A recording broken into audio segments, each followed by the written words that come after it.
Bonjour, aujourd'hui l'intérêt de cette vidéo c'est de vous montrer et de vous donner quelques trucs et astuces pour garder votre Vapodil en forme.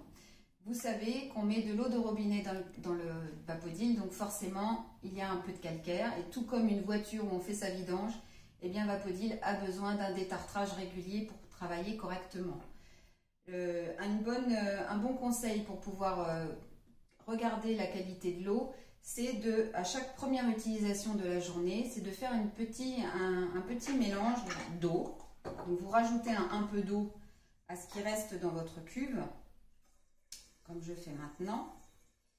Et vous allez verser, remuer doucement le Vapodil et verser ce mélange dans un récipient pour vous permettre de vérifier comment est votre eau. Si vous la trouvez trouble, ou si vous voyez qu'il y a des résidus sableux dans l'eau, ça veut dire qu'il est vraiment temps de faire le détartrage assez vite quand même. Donc là, le détartrage, qu'est-ce que c'est? Eh bien, vous mettez 40 centilitres d'eau dans votre pichet, vous rajoutez 10 centilitres de vinaigre ménager, que vous mettez dans la cuve, évidemment. Une fois que vous avez rempli votre cuve de ce mélange, vous fermez votre bouchon.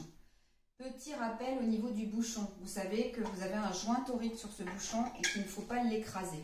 Donc quand vous fermez votre Vapodil, vous attendez le frein. Et une fois que vous avez le frein, comme il arrive maintenant, voilà, je fais un quart de tour, ça suffit, il est parfaitement fermé.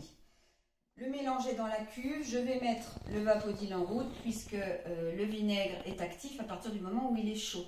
Donc c'est comme si je voulais utiliser mon Vapodil.